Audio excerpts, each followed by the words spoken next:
What's up? Very simple, Joe. You're just not as good at technology as you are at fighting. Yeah. Yeah, well, no need for that. If you could fight, you could take it away from someone. That's How are right. you, brother? Nice to meet you. Good. How are you? Very good. So, Joe, this is James Bennett. James is a real good buddy of mine. James works in the entertainment industry. He's been friends with Jean-Claude for what, 30 years, something like that, 25 years.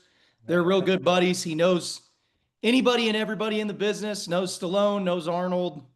James is the man. He's a jack of all trades, and he's also a lifelong martial artist as well. He does. I mean, what all different martial arts do you do, James? What's your I started in boxing and judo and, Kempo karate. I'm a fifth degree black belt and, different styles, Filipino martial arts and stuff like that. Did some jujitsu, blah, blah, blah. But anyway, Joe, let's tell us about yourself, brother. This is your interview.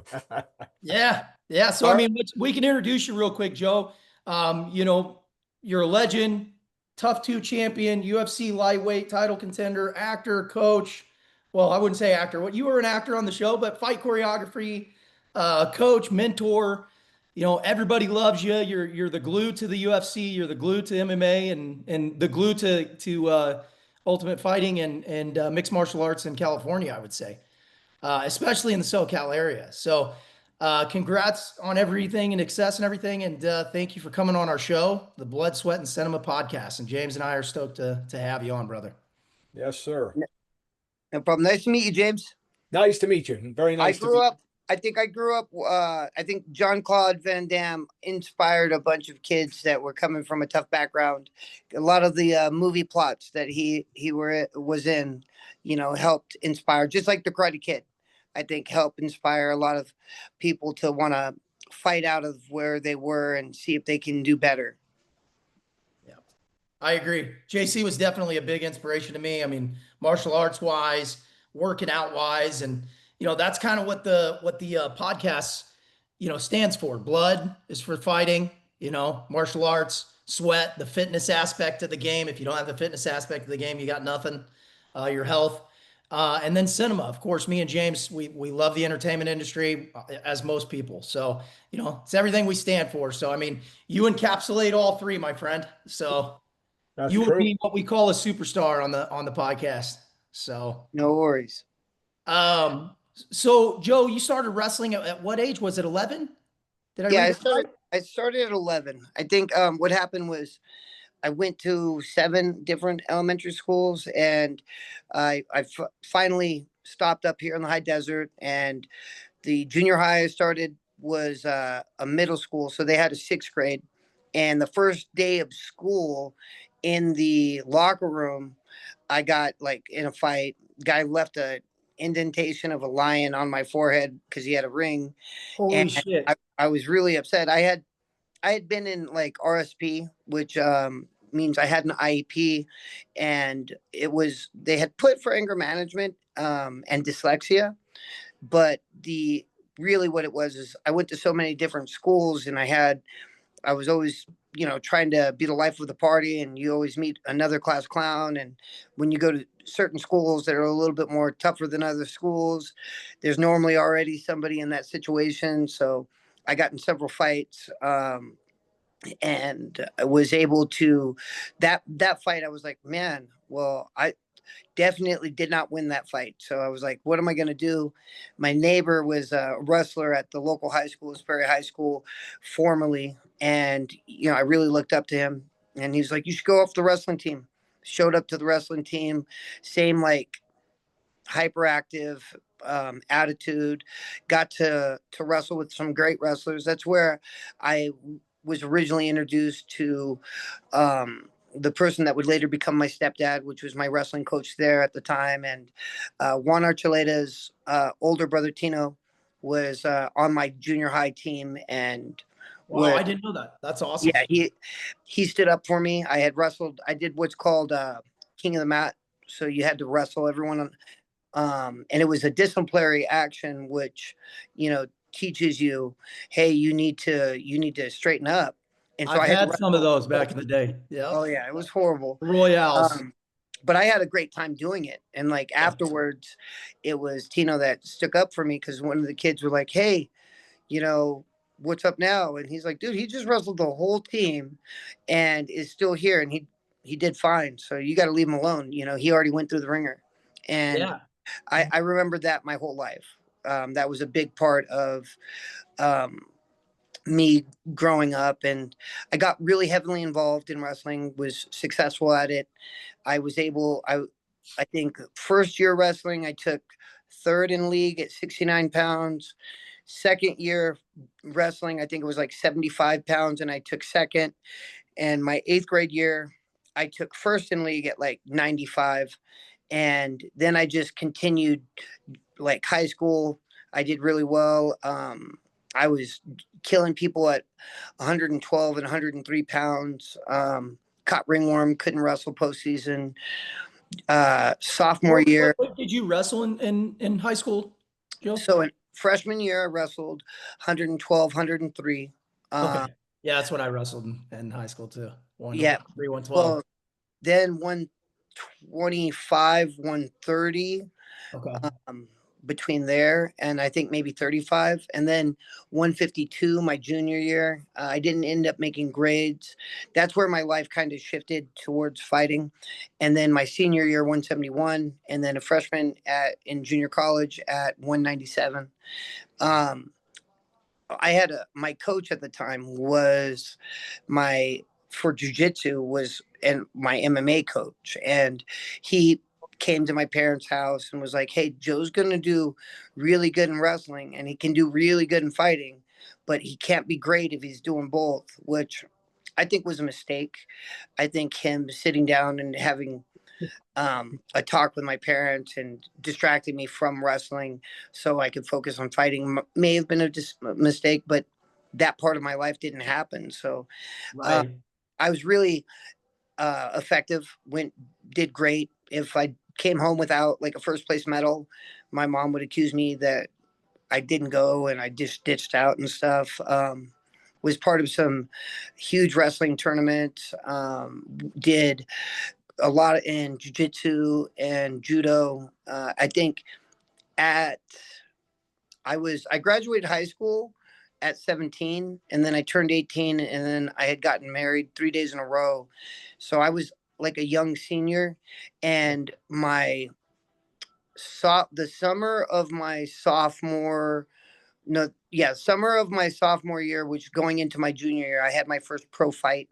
It was in like a place called Norco, California. Yeah. At the time, oh yeah, at the time it was less than it was like a 12-step program area on the tennis courts in a ring. Gene LaBelle was the referee. People like Carl Parisian fought on the same card. Nice. I did really good. I won that fight. Then I went to Columbine a month after Columbine happened, and went to end up fighting in a tournament. I fought a guy named Steve Horton, who is like, I think, number 6 or 7 in the U.S. for men's Greco. I beat him. Then I lost to Jens Pulver. And this was all my going into my, junior year. So wow. You started early. You started fighting early. Yeah, my junior year was a big year for me. And then I think going into my senior year, I just kept on fighting throughout high school.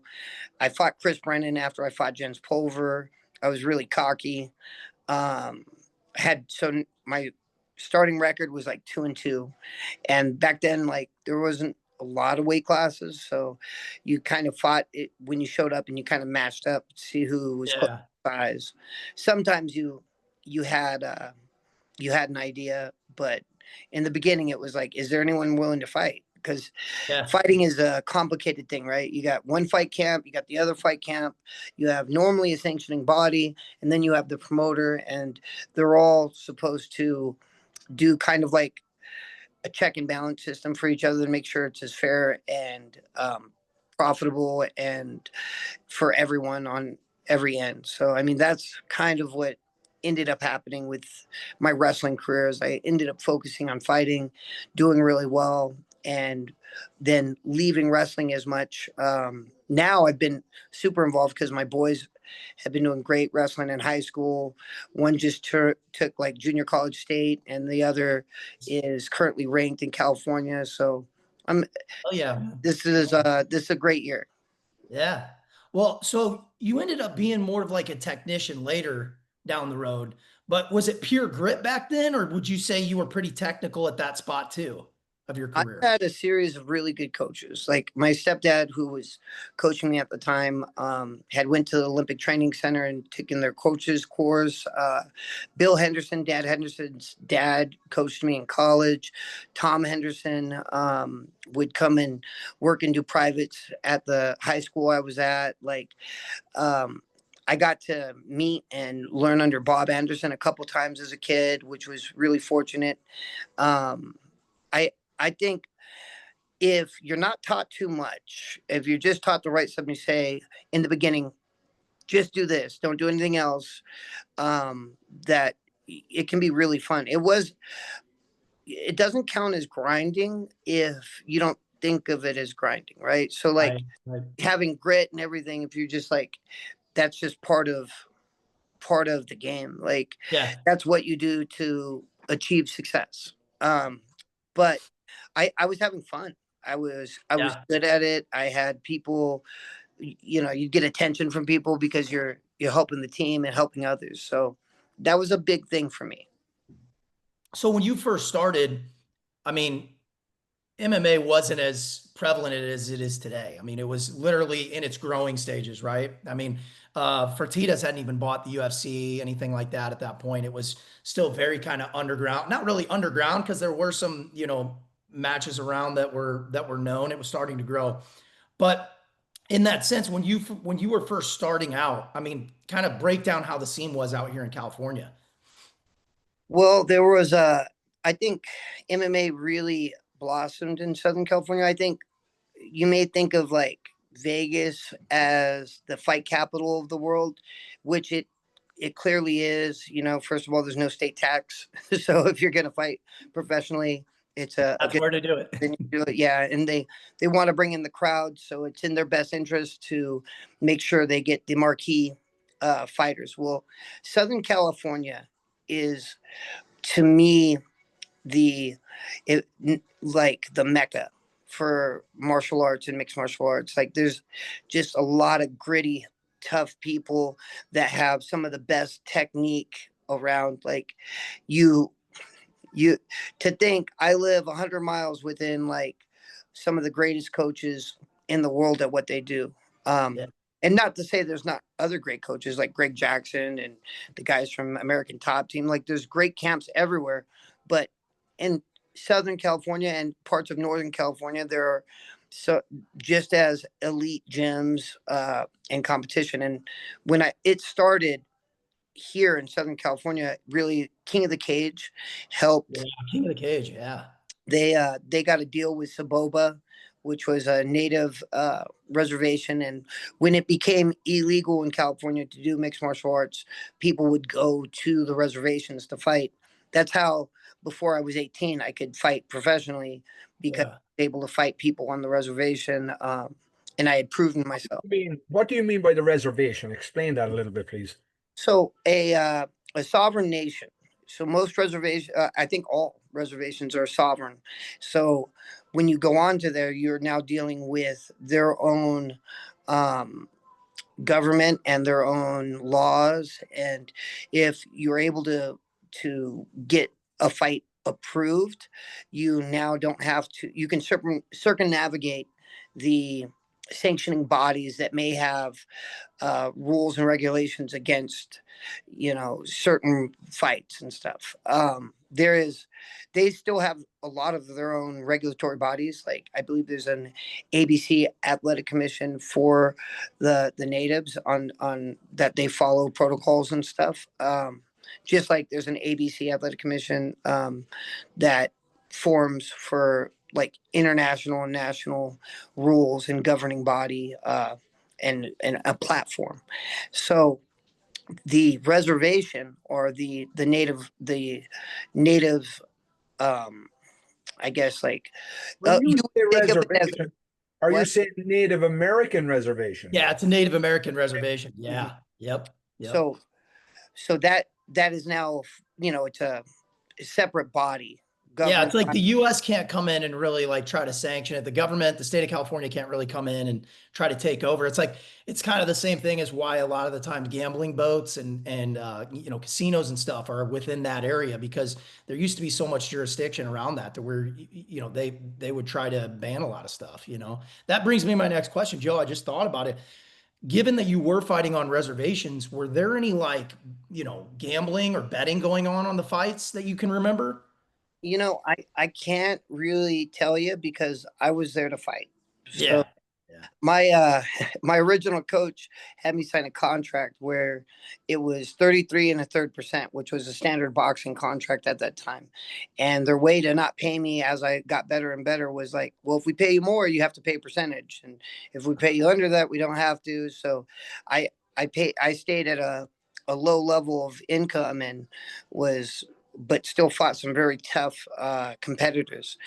The their marketing plan in the very beginning was great. I mean, I think there came a point in time where there was online betting that was popular, but most casinos didn't put it on the books because it was too, if it's hard to regulate, then and there's not a foundation to put odds on certain fighters. That's why, Too many loose ends too, I feel yeah. like. So how did that parlay, like, how did the Ultimate Fighter season 2 come about? Like, how did that parlay into that? Because correct me if I'm wrong, you were 18, 19 when you got on? Mhm. Yeah. So And then, no, so, I was 21 or 20. I want to say like, what was that, 2005? So I yeah. turned 18 in in 2000.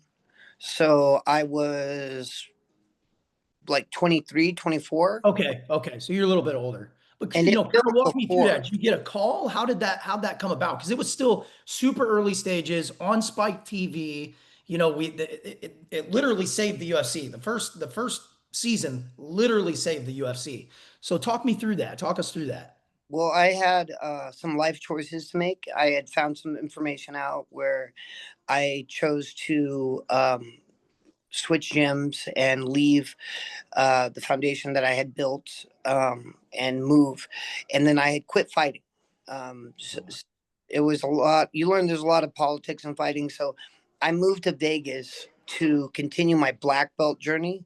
And I started training under. Oh, your black belt, your black belt in what? What system? What were you working? So I have a black belt in Brazilian Jiu Jitsu and I have Oh, a black belt in Judo. Um, so my original coach, he was under Gene LaBello and Gokar. So I learned some different. I'm pretty proficient in leg locks, and I'm really good at my throws and my chokes. And when I had like one of those things happen to you where you have to choose which path you're going to go on, and I decided instead of continue fighting, which then I might have went to American Top Team or I might have went to Greg Jackson's.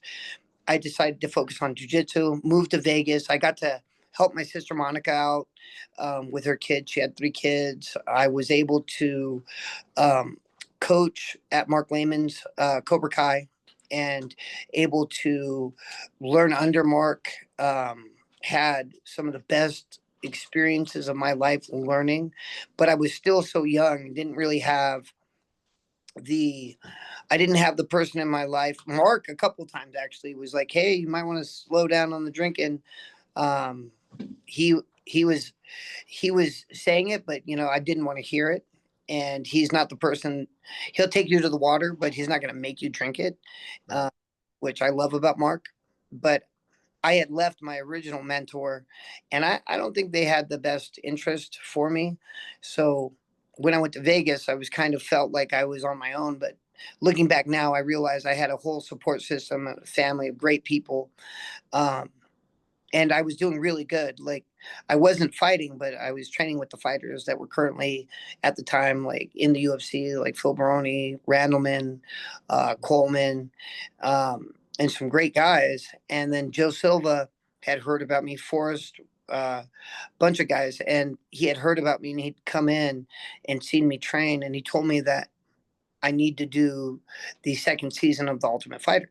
And I was like, oh, okay, sure. So I I applied, I did what they asked. I remember sending in the video to get on. I was really nervous, so I think I got drunk, which I shouldn't have, and I sent it in to them, and then I didn't hear back from them. I went to go corner Phil Baroni in Japan. I believe it was Bushido, and Oh, nice. on my flight back, I was told, hey, you need to report to the fighter house. But you didn't really know much. And like, I didn't have cable. I didn't have time to watch TV. So I didn't watch the first season. And as I went into this new experience, I kind of came in with the attitude of, well, I'm just here to do what I do. So it wasn't, it wasn't as surreal as I would think it was. I was in a good place in my life where I kind of was not really caring, like, and I Yeah. just had the confidence from all my years of training to put me where I thought I was, and I ended up doing really well. I was Yeah. able. Oh yeah. You kicked ass, man. You 100% kicked ass. And tell me how it was, was that the first time you met Matt? That was the second time I think I had met Matt. I was in I had cornered in the UFC prior with my friend Philip Miller, who was fighting. He fought in Prince Albert's Hall, where there was that huge fight, and Matt fought Carlos. Yeah. And I had gotten to meet Matt and Pat Miletich on that occasion. And I remember Josh Burnett, got to meet so many people when I went. So I had known Matt a little bit, and he knew me from fighting and my reputation. So it was a really cool experience. I think the fact that I had a lot of respect for wrestlers, and the fact that he was really into wrestling helped me and motivate me, push me. That in my eyes, I was like, oh, this is the coach that I'm looking for, and this is what I need. Did you want to get on Matt's team when you first walked through the door, or did it kind of grow? Was that your main grab right off the bat? As a wrestler, I wanted to go with the wrestler. Rich, Yeah. a great coach too. So I would have been happy with either side. But I think I took away more from Matt than I did Rich, because Matt was a wrestler, and some of the things that he could say or do would go well with my ability. Yeah. So I think that was a strong takeaway, was having somebody I respected coaching. As a coach, if you don't have your fighters respect, most fighters are prize fighters. They're not martial artists, so they're not the getting brought up in a gym that is for prize fighting doesn't really garner the same as growing up in a martial arts academy, where you're learning respect and you're learning all of these things. You learn respect through the school of hard knocks in a fight gym, Yeah. but your ego can be put in check if there's somebody to attack it, and all these things. And I think for me, the ability to thrive in a position where I just had to fight. And I mean, I had trained like 6 to 7 hours a day my whole life, Yeah. starting in high school. I would wake up. How was it on there, Joe? Because I've heard stories like, certain seasons where you guys were in that gym like crazy. And then I've heard where it wasn't as much as what people thought. It was a few hours a day, sometimes two a days. Break it down. How was the training there? I know different with Matt. Matt had different ways that he trained people as well. Kind of break that down for us. So it was new. So it was also new for our coaches. I think the experience the fighter has on the Ultimate Fighter is depending upon who's coaching them and what they can take away. So if I went and did the Ultimate Fighter and my coach was there for a paycheck, or if I did the Ultimate Fighter and my coach's mentality was, you don't want to overtrain, then you're only going to maybe have one and a half practice a day. With Matt, it was 2 to 3 hours twice a day. And at that time, you had to qualify for the Ultimate Fighter. On the Ultimate Fighter, they did a fitness evaluation of you when you got I on. remember that. They Yeah. tried to see what your capability was, what your capacity is, what your heart was, how good you were at grappling, how good you were at striking. And then they would assess you, and then they would pick the teams. Whereas I think every experience is going to be different. Everyone's life is different. What they've gone through is kind of their own path. So I think it's really important who your coach is when you get on the Ultimate Fighter, but I think it's going to be nothing but beneficial. The ability to train, the ability to have whatever you need at a, you just write it down and they'll bring it to you. I think those things are priceless. It's very difficult. Most fighters, are working a 9 to 5 still, and only probably the top 10% don't have a job. If you're lucky, your job is doing something you love that's involved in martial arts, like a wrestling coach or coaching at a gym, things like that. Those things can benefit you, but for the most part, not very many people are going to be able to just be put in a situation for 6 to 10 weeks where they can train full time and become the best athletes mentally, physically, and spiritually as they can. So that opportunity is probably priceless. That everyone that does the Ultimate Fighter should level up. If they don't level up, something went wrong, and there's something they could have been injured. They could have done this, that, or the other, but figuring out that and trying to get better is very important. Yeah. Yeah. Let me ask you real quick about the Scarecrow challenge. How long did that actually go on? Had an hour and 45 minutes. Jeez. Mike Whitehead's arches dropped. I had skin ulcers on my body from the friction of rotating around. Which was lucky because then I had a doctor look at me and I ended up having staph, I think, on my foot, and they had to lance it out. And instead of getting painkillers or anything, I just, like Took it. bit the bullet so I could still fight because I didn't want to be on a drug and pop when I fought. So it was. Now, how did that make you feel, Joe, when you did that? I mean, I'm sure there was a ball of emotions because, of course, you guys were proving a point, right? I mean, that you guys are mentally strong. Your team is mentally strong. You're mentally strong. Matt's mentally strong. But at the same time, I mean, it had to have been going through your head. I know as myself as an athlete, I'd be going, dude, I'm trying to win this show right now. I'm trying to take my skill to another level. How is this beneficial towards me? I mean, at least that had to have popped in there a little bit. No, I mean, Not what was one going time. on? Not No? one time. So you have to be coachable, and Yeah, you of have course. Yeah. is so if my coach is thinking that this is for the best of the team and we're in a team individual sport that is also a team sport in this structure, then I have to do whatever it takes to do my job for my teammates. The winner of the challenge gets to pick who fights next, which, as you know, in fighting, styles win fights. So Yeah, matchups. Yep. you want to be able to pick the best matchup for your guy when there could be some other bad matchups for your guy. Yeah. No, I mean, I think that's commendable, man. I mean, it's definitely one of the most memorable scenes of the entire series. I mean, it's just pure heart. I mean, you're talking like fucking Rocky style, Well, Rudy style here there. I, I had never done it before.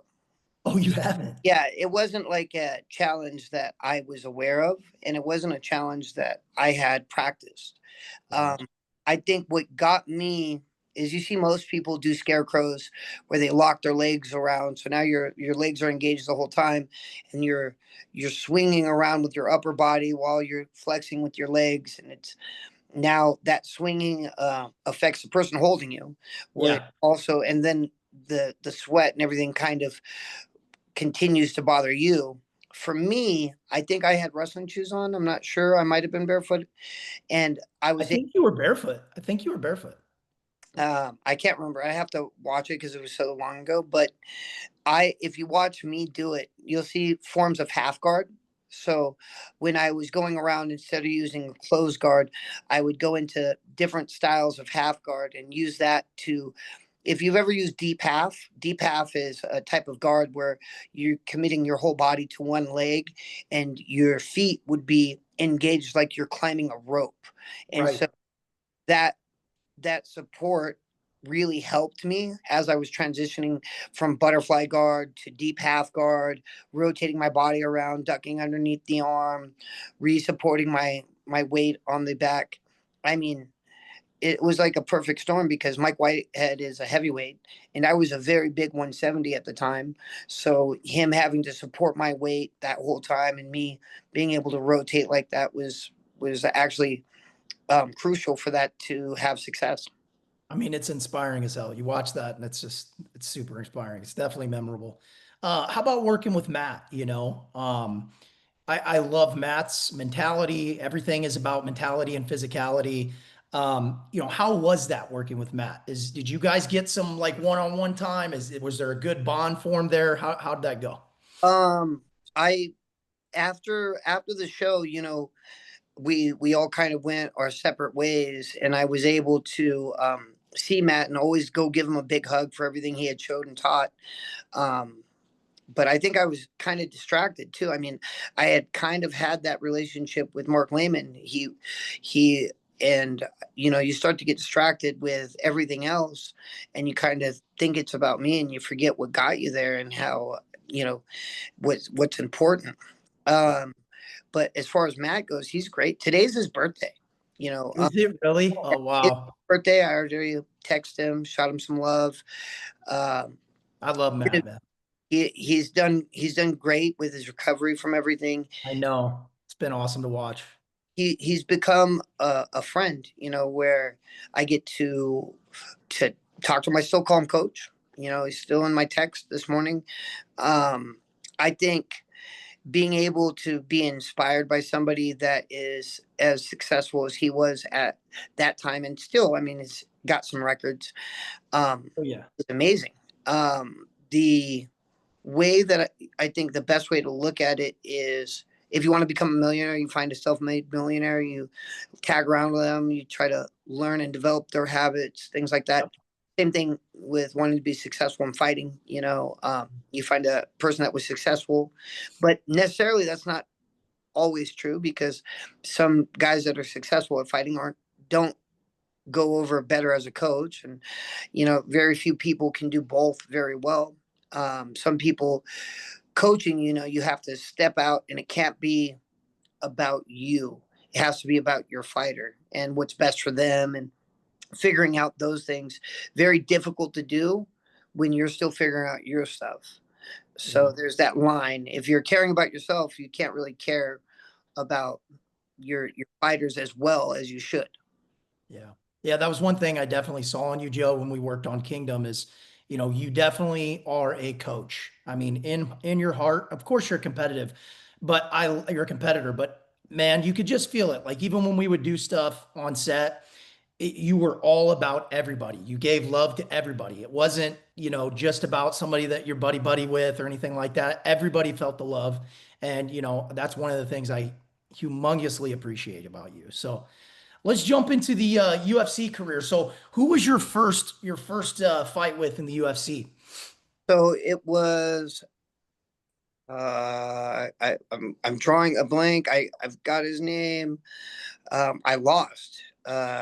Josh Neer. I was fighting at 170, and to fight at 170, I didn't really have to train as hard. I remember his knee popping. I had him in knee bar, and I was telling her, but his knee's popping. He was like, "It's a fight." And then got out, and I got tired, and he ended up beating me the next 2 rounds, getting the decision. And that's where I was like, well, I can't live the lifestyle that I'm living and be where I was, because I felt like I shouldn't have lost that fight. So I took it very serious after that, and I started doing all my camps in Vegas.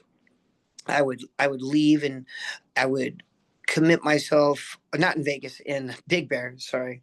Big Bear. Try to take myself out of things that I felt comfortable in, because, like before combat, comfort's a big, if you're comfortable, you're not going to really bring yourself out of the comfort zone or thrive in an uncomfortable situation. So taking yourself out of things that are familiar and displacing yourself away from distractions was really important to me, because I lacked that self-control, and I was everyone's friend. So if you're coming to visit me in Vegas and you wanted to go out to the club, I was going to take you.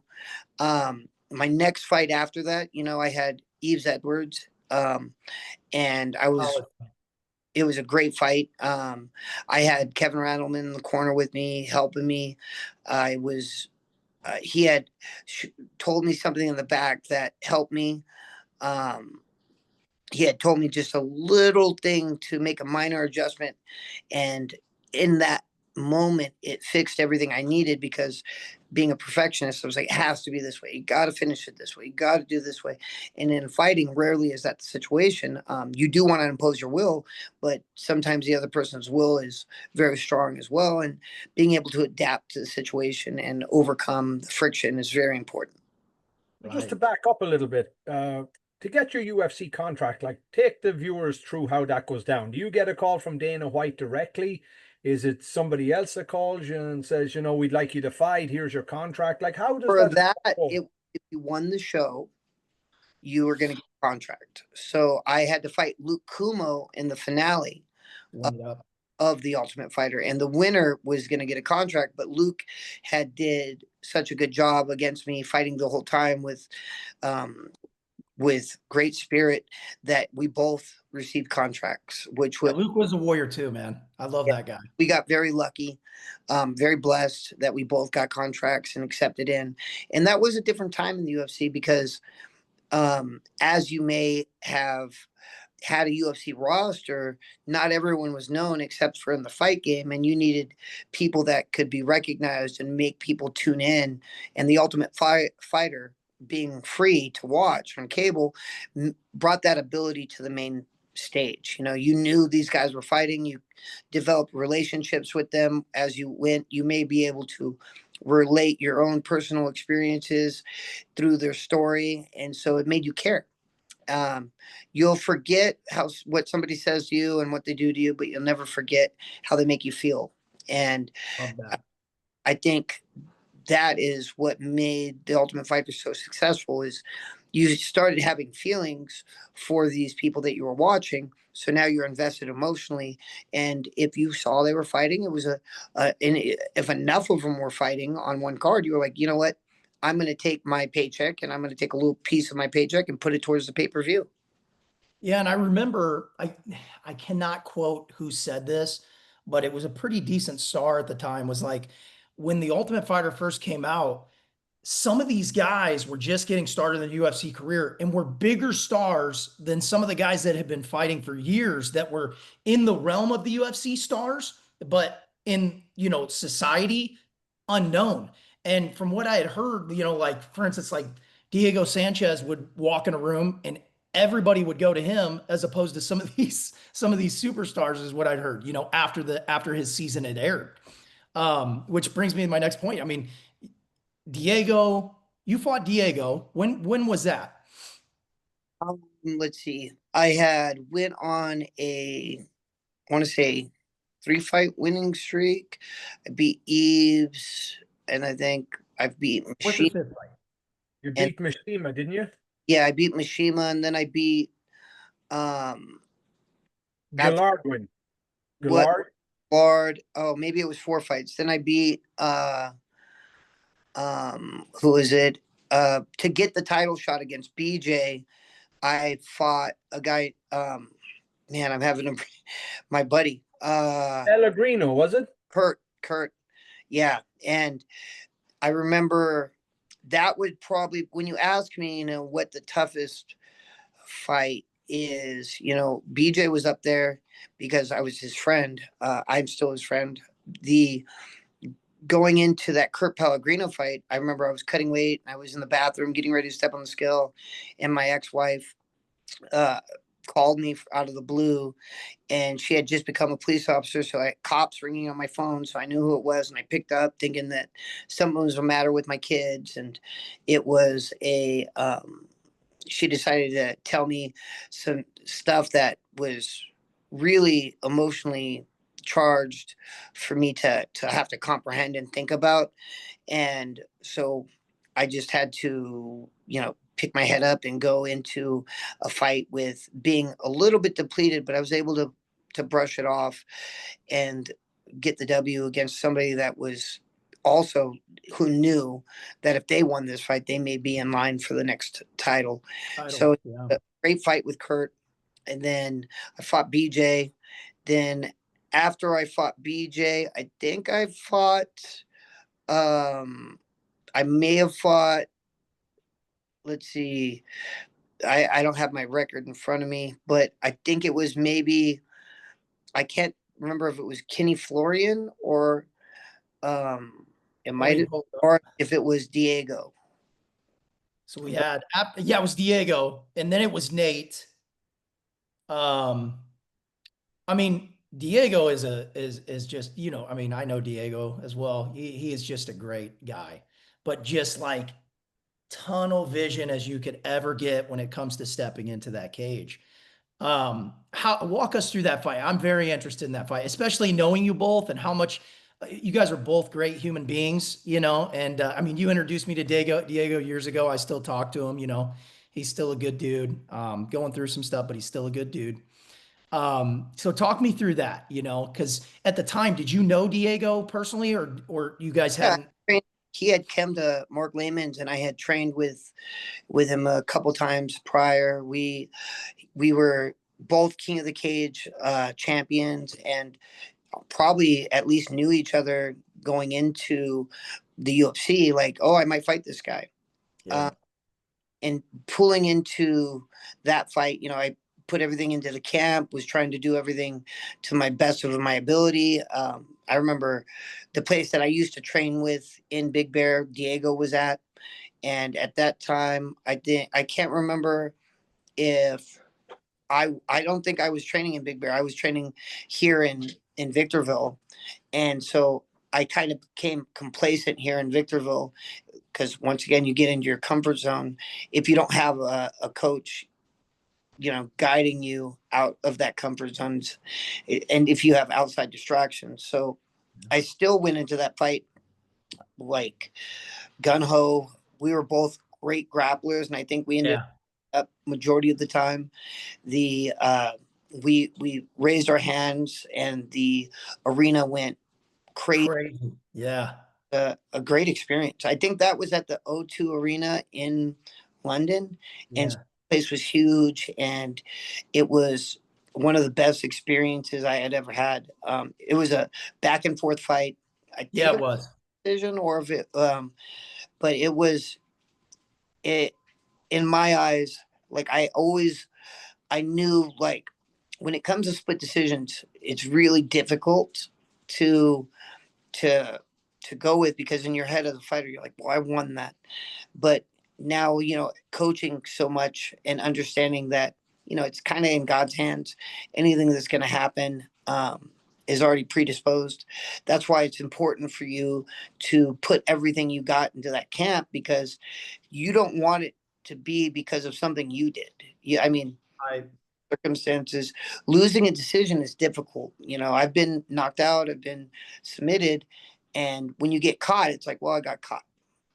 But when you lose a decision, it's like, I could have done something better. What should I have adjusted? You know, where was you have to take self accountability in this sport. You can't, when you start putting it off on a coach or a situation, like you don't, that's kind of like a victim mentality, and that's not going to get you better. You're supposed to be able to learn more from your losses. And I mean, I think after that fight, there was a Kenny Florian fight, and then I had lost, and I knew that I needed to go out of my comfort zone again. That's when I went to New Mexico, and I trained with Greg Jackson, got to really hang out and become friends with like George St. Pierre, Cowboy, Diego. I literally Joey Villasenor, all these great guys, and start to really get in. And I quit drinking. I stayed sober for a good year. I was able to get a good win against Nate and a good win against Spencer Fisher. Yeah, the Nate fight, that was a good fight too. That was a very good fight. And was that at the end of Nate's tough when you guys fought? He had already done tough, right? Yeah, he had already done tough. He had some good wins behind him. It was a good time to fight him. Yeah. I think I was coming off of losses and had established, fought for a title. So as a promotion, if I lose, they get to build Nate. If I win, he's a young and up and comer doing really well. So as a promotion, I could see why and we're both well known because we fought on the Ultimate Fighter season 2, season 3. So it's marketable. I think that was a great fight for me. I think I was emotional after that fight because I knew I had to win. I didn't want to lose. I thought that would have set me back tremendously. And then he was talking to me in the fight. It was telling me something like, "Is that all you got?" and cussing at me. And I was like, "No, it's the game plan." And I literally, when I was punching him, saying that to him, because I wasn't punching him with everything I got.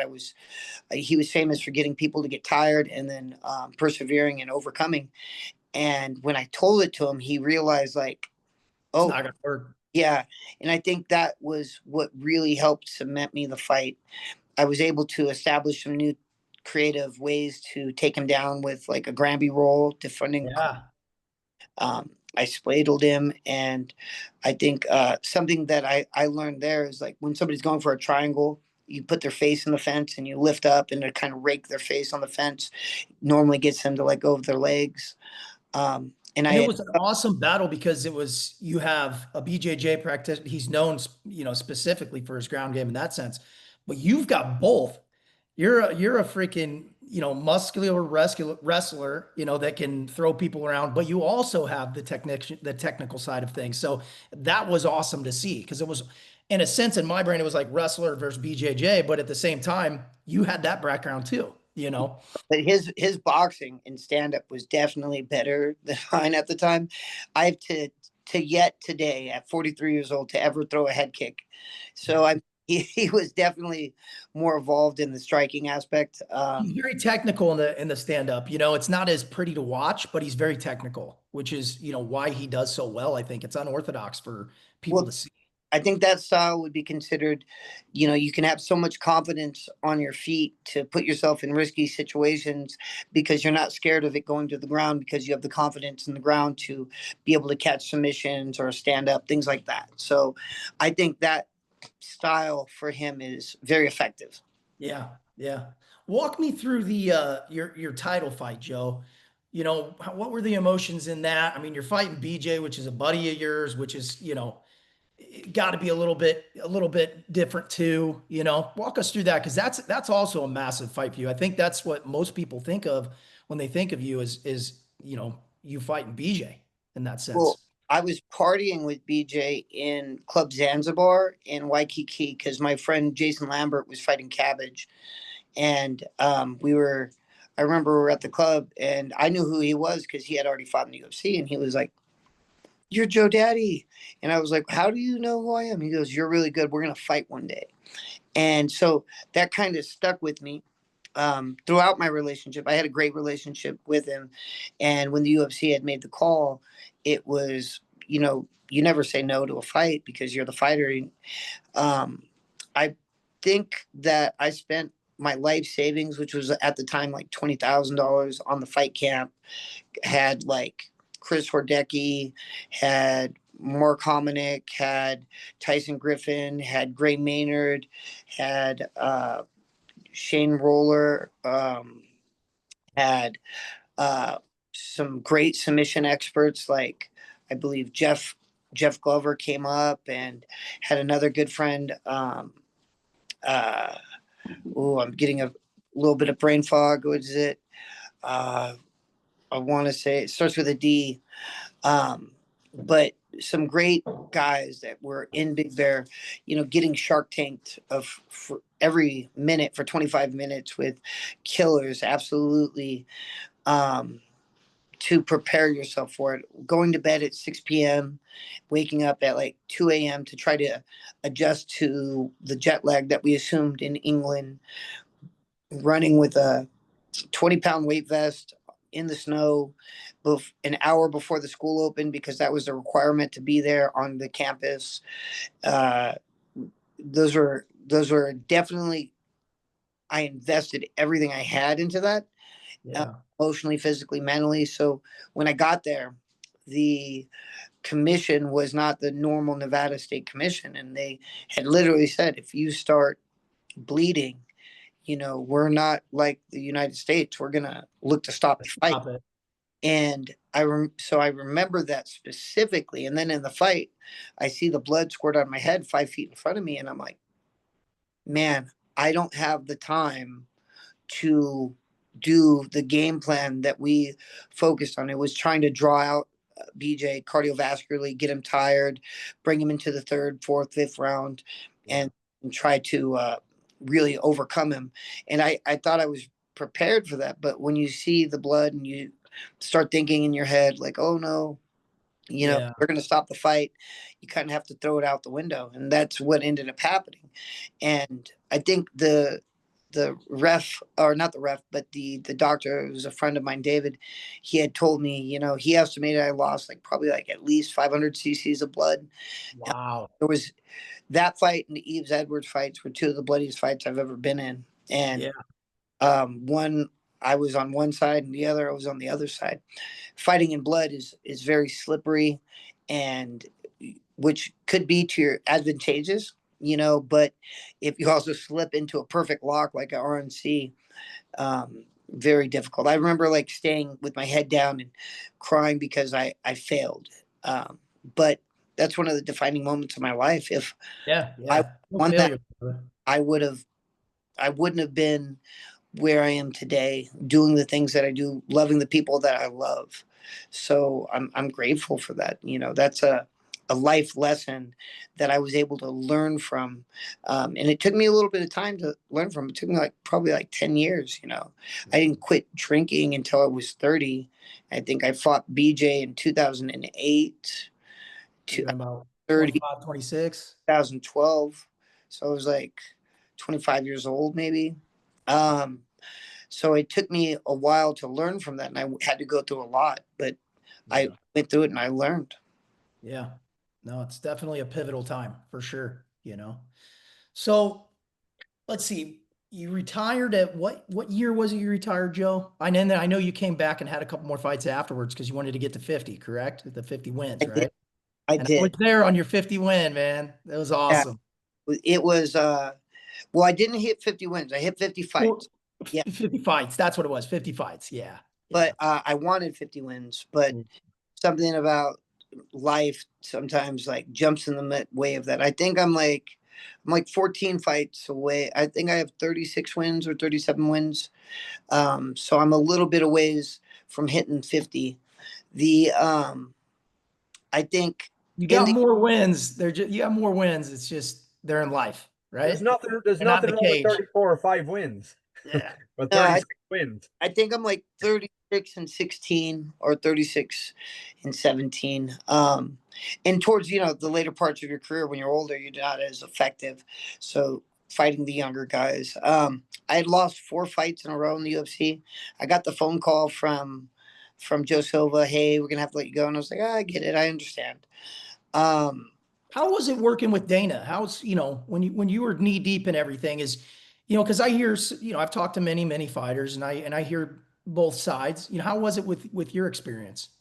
Well, you know how when you get older, you appreciate your friends that are honest. Yeah. I think that's something you can get from Dana. And if you're younger, you don't really appreciate the honesty, or you take it as a form of rudeness. I never took it that way.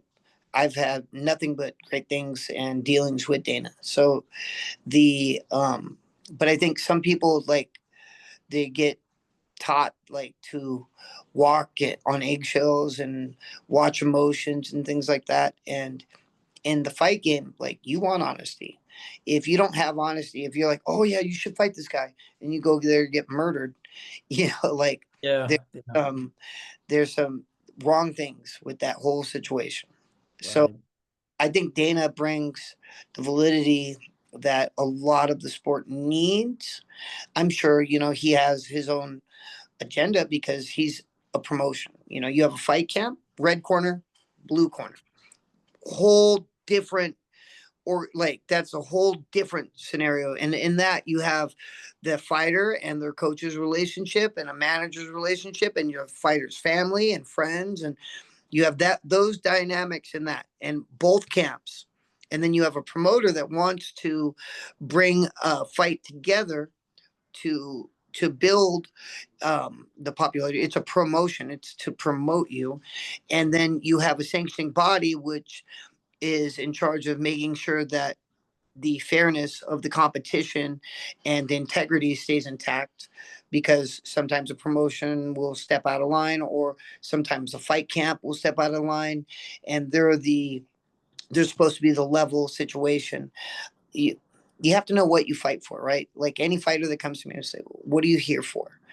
Some people want to be famous, skip lines. Some people want to be the best in the world, the greatest of all time. Like, I have great success with people that want to defend themselves and the people they love against other people. And then they end up becoming really good at it. Yeah.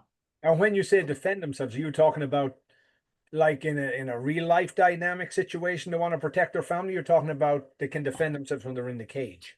Well, I mean, the cage is just a platform. So my coaching philosophy goes, you're going to practice something isolated. So like your partner's standing still, you're letting him do it. You're going to do it so many times that way that you could add motion to that drill and be successful. You're going to do it in motion so many times that in a live circumstance in practice, you'll be able to do it. You'll do it so many times live in practice that you're going to want to test yourself in a competition, whether it is a jiu-jitsu competition, a boxing, kickboxing, or MMA competition. And the whole reason you do that is to see how good you are and how what you need to work on. And because the ultimate purpose, right, is to defend the person I love or myself from something that may happen. Like, if you're the best athletes I've coached, the best fighters I've ever coached, they had to understand what they were doing it for, and they had to have purpose so they would have greater success. If you're going through practice without purpose or knowing what you're doing it for, it's very difficult. You look at somebody like Juan Archuleta, or you look at Dominic or Jamal. These are some of my older fighters that have done really well. Even Robert Hernandez, they were able to stick with what they were doing it for and have enough success in it that they were accomplish things that a lot of people haven't. And I think that's important, that they do it for the right reasons. Is it to honor God? Is it to what is your platform, and what are you trying to do it for? If I coach people out of like fear, those people quit. Somebody that's going through the motions in the 14th round, like 14th minute of a 15-minute fight, will find a way to lose even if they've won the whole fight. They will find a way to lose if that other person that is doing it because they love it, or because they have a passion for it. That's the person that I like to coach. I like to coach the person that no matter what is in the fight. And a referee will stop a fight if they don't think that there's any way that the other person can win it. Like, that's why you'll see like Herb Dean stop fights in the third round towards the last couple minutes. Like, he's like, hey, this person has no answer for what's happening. I'm not going to allow them to continue damage. Yeah. I have a friend, Henry Ramirez, was coaching Chris Arreola, great boxer, and I think he was fighting Klitschko, and he threw in the towel in the last round. And I asked Henry, I said, why did you do that? He goes, at the heavyweight level, after taking all of that punishment, and being that fatigued, each one of those punches are taken like a week or two off of the life of Chris and his future of fighting. Yeah. So it doesn't make sense. And that really stuck with me for a very long time and has helped me develop as a coach. I've only ever thrown in the towel once ever in a fight. And it was after I talked to my friend Henry about that, and I saw that I had to. Because I had a fighter just emotions, and he was wobbly. Like, fighters don't want to say I quit. Like, the coach needs to step up at a certain point and say, hey, this isn't safe for you anymore. Right. No, I appreciate that, man. That's great. It's not Rocky Four all the time, you know. Like you got to throw that towel in there sometimes, man. We're especially with the new evidence that has come out about like CTE and a lot of that stuff, and that it can only take. I think there was an article I read that it literally can only take like one or two blows consistent to the same spot that can literally translate to CTE years later. So it's a very real thing. So that's part of the coach, right? So in regards to jumping into Kingdom, that's my favorite part we're going to talk about because that's where I met you. And in all honesty, I got to give you, I give you as much praise as I can all the time. You're the guy that started my career. I got my SAG card because of you, and just meeting you one day on set, became that was my open the door, and I appreciate it, and I could not say enough about you, Joe. You're an awesome dude. So how did it come about with you getting the call about Kingdom? How did that whole thing come about? I was recently sober. I had stopped drinking, and I was very productive, getting a lot of things done, and I was about to call and fight in New Zealand because I was offered like 10,000, which I was like, I could use that. Yeah. And then I get a text from like Greg Jackson, "Hey, are you available?" And I was like, "Yeah." Call, and I start talking to him, and he says, "Hey, I got this opportunity for you to go coach some of these actors and do like a training camp and get them ready." And I had put some things down, and they asked me to write out a curriculum. So I wrote out the curriculum, everything that would happen. They said, like every 20 minutes, but I put like every 5 to 10 minutes what we would be doing, and then how we would develop and things like that. And then after that, we had such a great success developing and learning martial arts with the actors that they asked me to come on the show, and they asked me to do a resume. So I put a resume together, and I kind of grew up with the whole thing, like if you're good, you don't have to tell anyone. So like Yeah. I a resume, and I remember writing my resume down and being like, "Oh wow, this is really cool." I had at the time worked with like every branch of the military, including the United States Secret Service. So I'd put that down, and um, my pro fighting stuff. And I had done a webisode with, I think, Breaking Bad for You Better Call for Saul Goodman. With uh, you still there, guys? My alarm. Yeah, we got you. Um, so I had such a it was cool because I got to see everything I had done, everyone I had worked with, everyone I had helped develop, and I submitted the resume. Then they asked me to, you know, And who was reaching out to you, Joe? Was it Byron? Was it a production assistant? Who was actually reaching out to you? I don't know. Greg just said, "Hey, they want you to submit a resume." And I submitted the resume. I think I was talking with Byron, or at the time, who the I'm trying to remember the names of the first, because the first season We had had Anna was, I no, think Anna was the first AD one time. no, it was well before. It was the first season, Oh, which was, first season was different. Yeah, yeah, yeah. I done at the Fred C. Lewis Correctional Center, which was a former like uh, a detention center for youth. So, man, I'm Anastasia. Uh, Anastasia. I remember Anastasia. Yeah, yeah, for all sure. a few other people in the very beginning and developing of that season. I think that I was communicating with, and that's when I got to meet some great people that just everyone I learned. You hear like, oh, well, Hollywood's like a buddy buddy system, and what I learned was uh, it is a union. So everyone, you can't move to B, or you can't move to C without going through B, because that's the protocol. And those protocols are set forth because if one thing goes wrong, it all goes wrong, and it's going to cost millions of dollars. And the fact that it's not a buddy system, I'm going to vouch for this guy because I know if he fails, I fail. Now you got your word, just like in the fight game. So you give your word on somebody. I got this guy. He's going to be there. He's going to do that. And then he doesn't show up. Then you don't got your word, and you're not going to get the same phone calls. Well, that's how I kind of deemed Hollywood at is, these guys. You see them. There's oikos of people where they develop relationships and they know they can trust on each other, and they put their faith in them, because that's how you feed your family. Man, like everyone on that crew, from production to the, what is it called, where we can go get snacks, the Crafty, craft, crafty.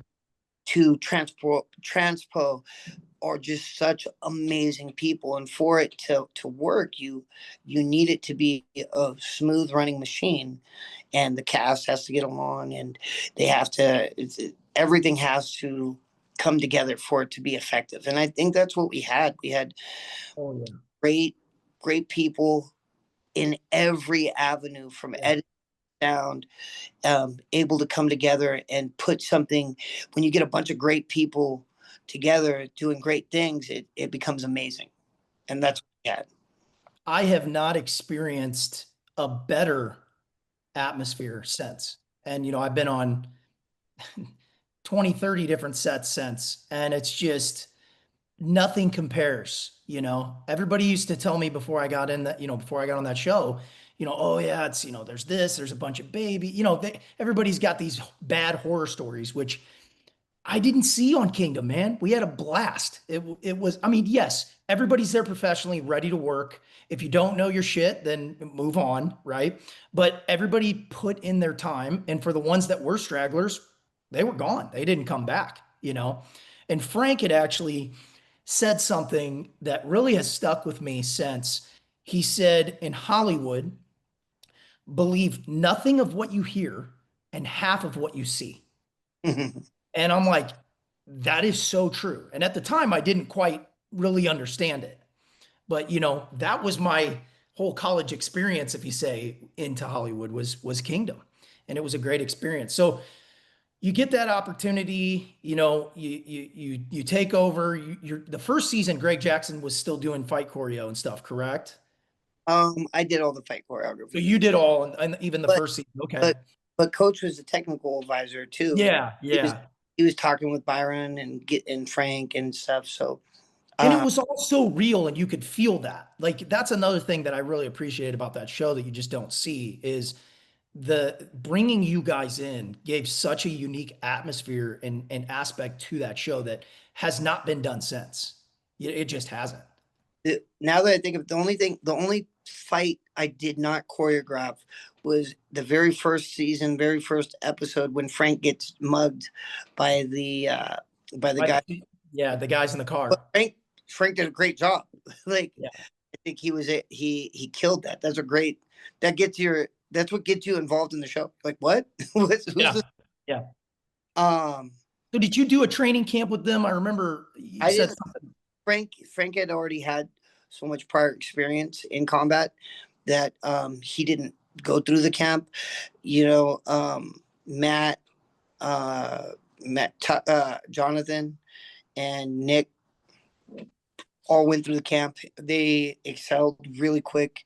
It was, to be an actor, I think you have to have problem solving skills. You have to be quick on your feet, and you have to understand, especially if you maybe you have specialties and other things. And these guys, they were very well adapted. The camp was used. Oh, Don't worry, buddy. No problem. I don't know how to mute it.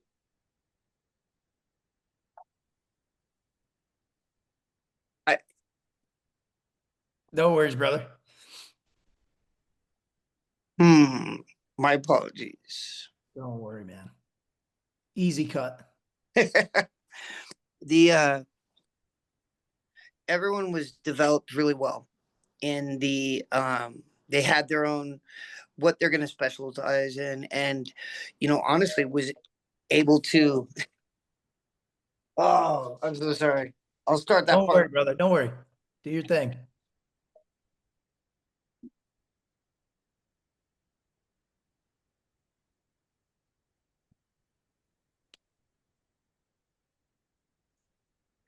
All right. So I just turned the phone on, and so now if anyone calls, it'll go to voice. God. So all the actors were able to develop. Just looking at your sign in the background, Cobra Kai, the evolution of fitness. Is this your gym? Well, I'm the head coach at Cobra Kai and Nice. martial arts. So we do a great job with being able to. We've been around for I think like 18 years now, going on 18 years. This is our 18th year. And this gym, where is this gym located? Victorville, California. Oh, nice, Victorville. Okay, cool. Not that far away. Yeah, we practice this morning started at 6 a.m. So we did wrestling for an hour, then we do an hour and a half of MMA, then we do an hour and a half of jiu-jitsu. Then everyone kind of goes home, comes back in the afternoon. That we do another like 2.5 hours of kids class, 2 hours of adult class, and then MMA. So I have some kids that train that are homeschooled that train like anywhere from 6 to 8 hours a day, and Oh, it's all about reaching that 10,000 hour mark of to try to Yeah. master something. And I have a lot of people that really push hard in that avenue. and within that gym, what disciplines do they offer? Obviously, wrestling, jiu-jitsu, Well, and martial so arts in general, or? we do Muay Thai and boxing. We're affiliated with like Master Toddy's system. We do boxing. We do Brazilian. So currently, I'm under Rafael Lovato Jr.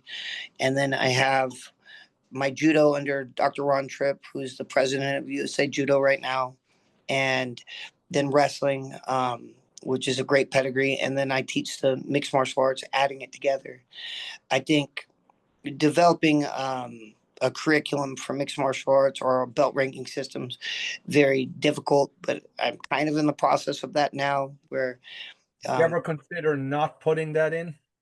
hmm, Because my experience in martial arts is Danny Inosanto told me one time the worst thing he ever did was to put ranking system into the Filipino martial arts, because he said after once you introduce the belts, they wanted the belts, but they weren't so considered about the skill set or the level. They just wanted bet rank. Do you ever consider just leaving that out and just making them good?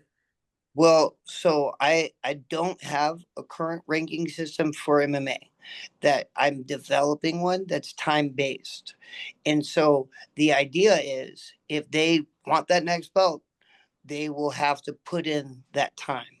No, yeah. So if you have quality time and they've now earned that rank through putting in the amount of time necessary to require that rank, and you have a quality coach or curriculum that you're teaching, I think you're going to have um, development. If you're just trying to collect a paycheck or something, and somebody comes in and you're like, oh yeah, just show up. A lot of martial arts can get diluted that way. But if you Oh, if you have faith in what you're teaching and you say, hey, well, what do you think? How long does it take to reach 10,000 hours? Like for an average person, if you were to do 3 hours a week for your life, 52 weeks a year, it would take you 39 years. So that is very difficult to reach. You're not going to have very many students for 39 years. Whereas if I reach 10,000 hours every like 3.8, 4.8 years, like every 4.8, that's not including tournaments or going to fights. That's only Monday through Friday, how many hours I teach and I work at my own gym or at Dan Henderson's in Temecula. So I think for anyone to master something, I think you don't have to have 10,000 hours. It's like, were they quality time? But I think that one thing that you can't take away is if it has been reached, if that time has been reached. So in MMA, if you were to do 10,000 hours so far, what I'm working on, you would only be deemed proficient. Like because how can you master something like MMA in 10,000 hours when itself is mixed martial arts? So you to get like a stripe on your black belt. If you get one, you have to now demonstrate that you have 10,000 hours of wrestling, 10,000 hours of boxing, 10,000. So it's, I have a pretty That's good, going to be a bit of a push. yeah. And I mean, if you're gonna do that, I mean, you're above bar. Like I can go to any gym and I can watch like the technique from the instructor and learn from anyone. I could watch a kid teach, and if they're good, I'm gonna learn something. In the fight game, if you're ripe, you rot, and when you're green, you grow. So the moment that you think you've learned it all, you're not developing anymore, and you're on your way out.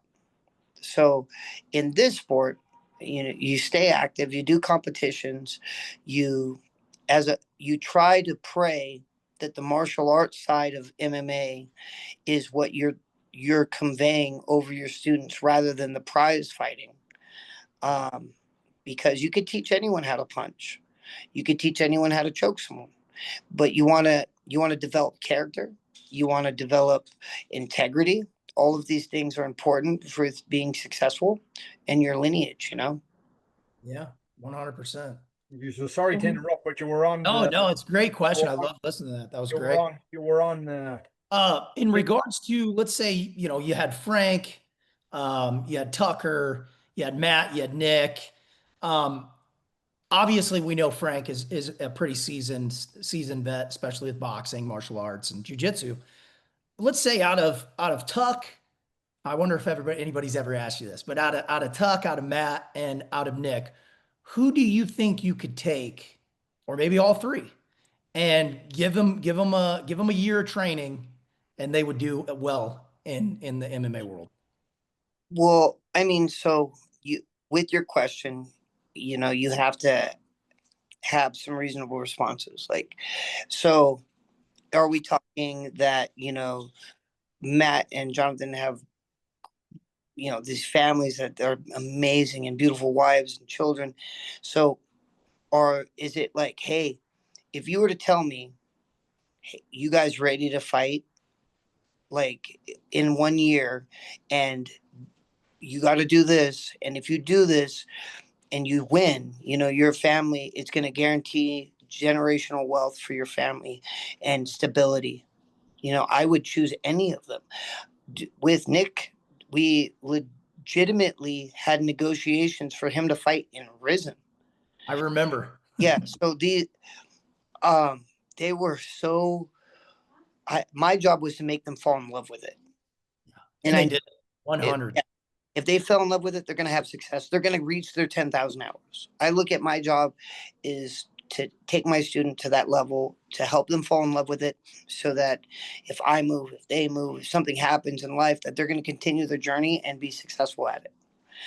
I hate it, when people like account like, when need you to be there.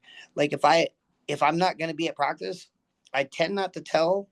I'll announce it to the class once in a while, but I try not to tell anyone, because my involvement in your career shouldn't be the basis of you mastering this. And if you love it, the outcome. Right. Right. Very true. Yeah, all three of those guys had they learned a lot. And I'll tell you, as far as physicality wise, Tucker took that to the extreme, man. He looked so good, and he's still on top of it. He made that transition in regards to his fitness journey in that sense, and the aestheticness of what he brought forth to the screen. And he hasn't stopped. He still looks great, and I think Excellent. Kingdom did that. Yeah, he looked Maintaining excellence is very important in this game. A lot of people only train when they have a fight. And so, you know, I think the longevity of the sport for every fighter is going to be on how they do, if they're not rubber banding with their life or their lifestyle and alcoholism, all these things. So I think that's really important, not just for fighters, but for average humans, like any person. If you can take a fighting mentality to your life, you're going to be successful, because in a fight, you need to have your hands up. You need to be in the best position possible. If something goes wrong, that you can react with a great response that is going to be effective in a defensive/offensive position. And that's life. You don't want to overextend yourself with a jab.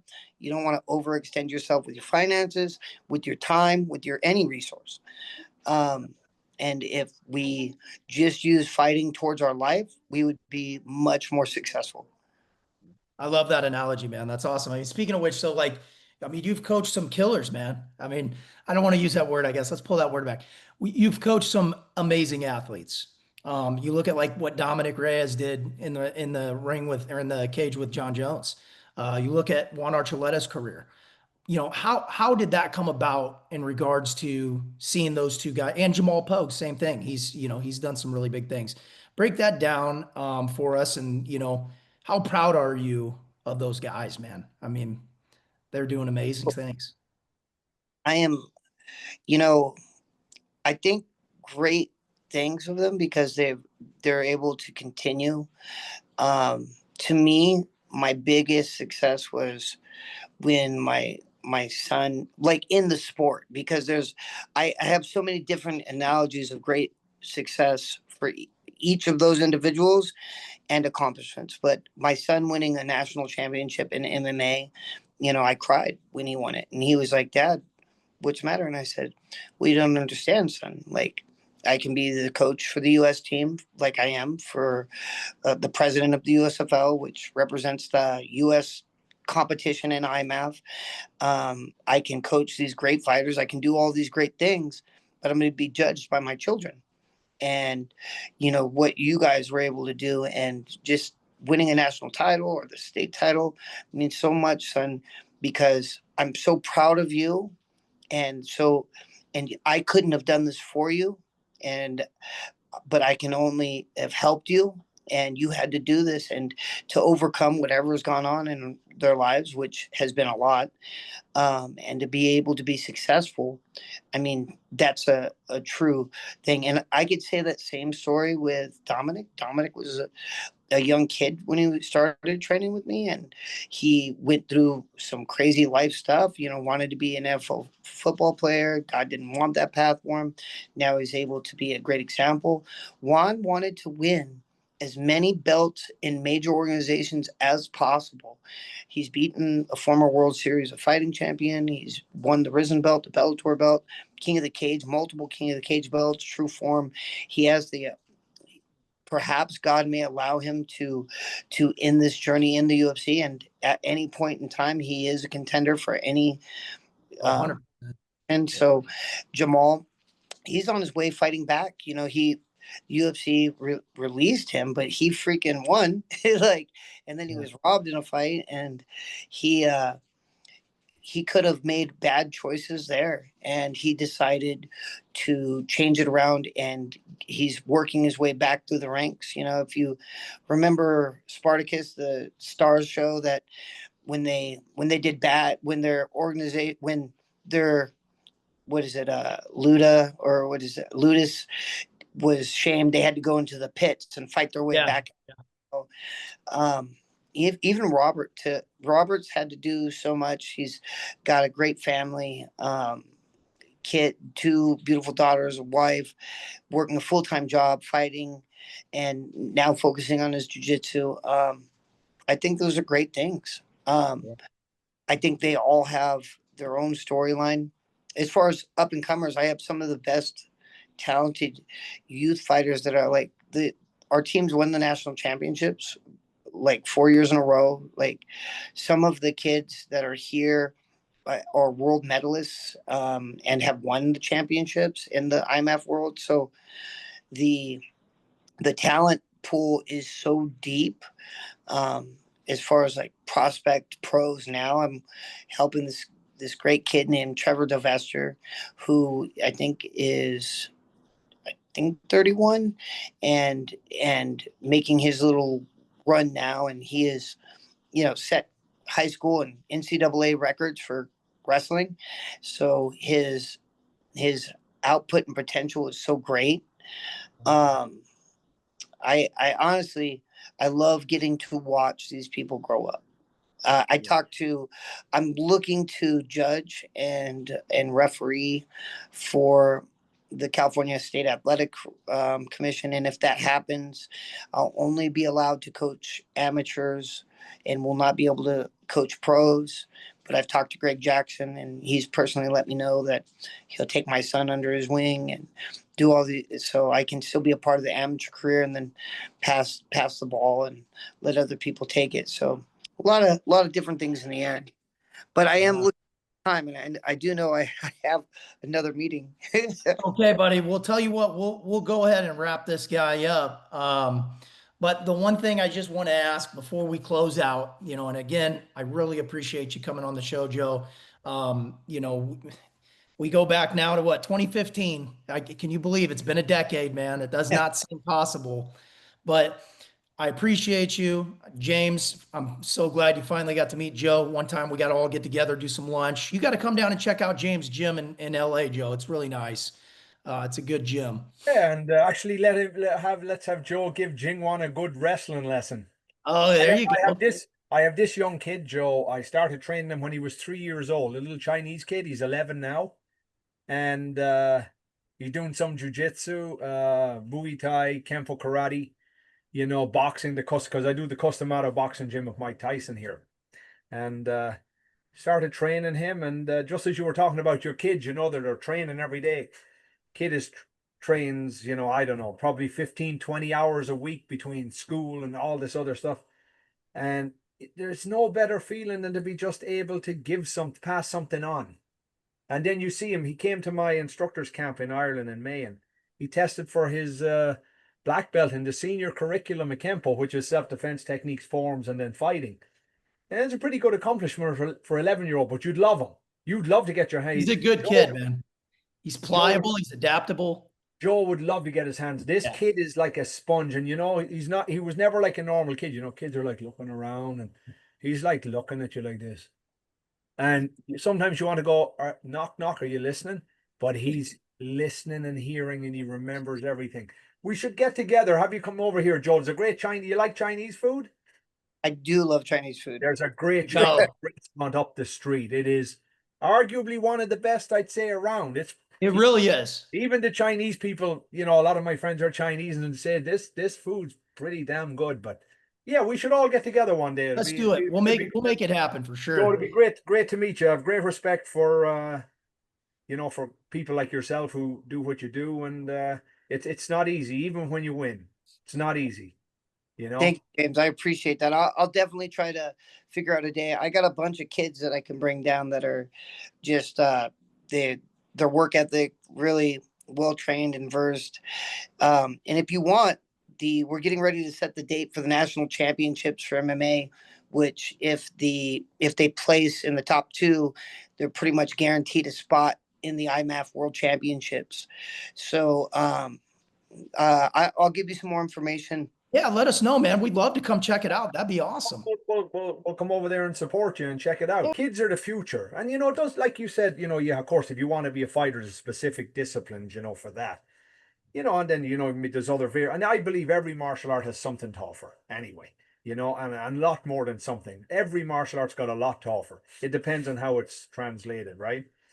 And, you know, for me, just it's nice to be able to pass it on. But of course, it all depends on situations. But I just think it's great to be able to pass it on, you know? Yeah. Yeah, I think for the longest time, I think my gym charged like $50 for the kids, and they had full access. It hurt us. $50 a month. Yeah, it's nothing. Yeah, and I think we've now changed that because we were economically not doing very good, but we do sponsor certain kids and adults even to help make it through. So, you know, if somebody really wants to train and you see it in them, they will come to you and they'll work for it. They'll say, can I clean the mats? Can I do this for you? Can I do that for you? And so you can tell. And then sometimes you meet somebody and you know they need it more than you their. Oh, well, I'm getting a phone call right now. Okay, Joe. Well, we love you, man. And I love you, brother. Pleasure to meet you. Looking forward to seeing you again, brother. Thank you. Have a great. Look forward to meeting you, guys. Bye. Thank you.